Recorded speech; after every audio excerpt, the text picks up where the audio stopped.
The arguments I've had where people have said, one guy, been in my church for like 15 years, ever since it started. I thought I was one of the key guys, and he comes to me, just not too long ago, and he goes, Francis, here's the problem with you. He goes, you think everyone needs to be this radical. You think that Jesus calls us all to be radicals.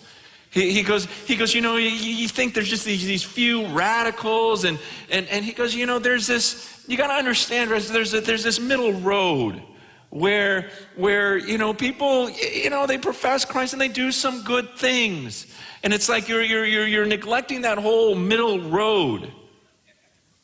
Did you guys know that?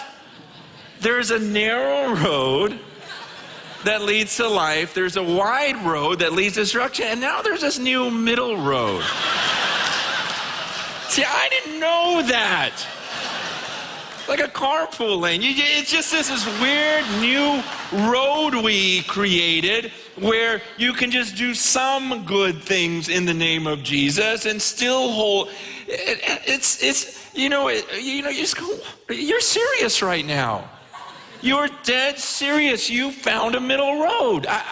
You guys, I'm not a real, you got to understand, those who know me know that I'm not a real complicated guy.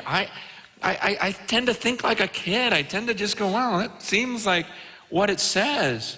I remember when I was a kid, we used to play this game called Follow the Leader. Remember that? I mean, some of you guys don't, because you just played video games. But we used to play this game called Follow the Leader, where the leader, flaps his wings and you do the same thing. And it was easy. You just do what the leader did. And it's so weird how in the church we've twisted this. And follow Jesus is a different game. You don't really have to flap your wings. You don't accent. You can just sit there and do it in your heart. Seriously.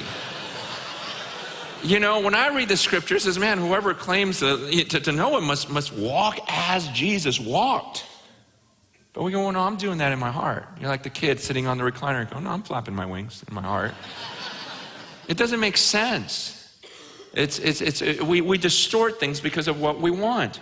Remember Simon Says? That was easy, right? Simon Says, pat your head. But Jesus says it's a totally different game. If Jesus says something, you just have to memorize it. That's what we do in the church. If Jesus said, you just got to study it.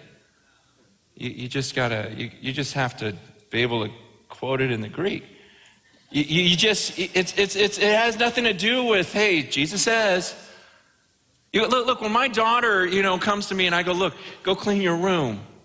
She knows better than to come back a few hours later and goes, Dad, I memorized what you said. I can say it in Greek. In fact, some of my friends, they're going to come over and we're going to do a little study on what it would look like to clean my room. It's not making sense to me. And all I can say is that we're twisting things. We do in the church, and we create this little way where we don't actually have to do what Jesus called us.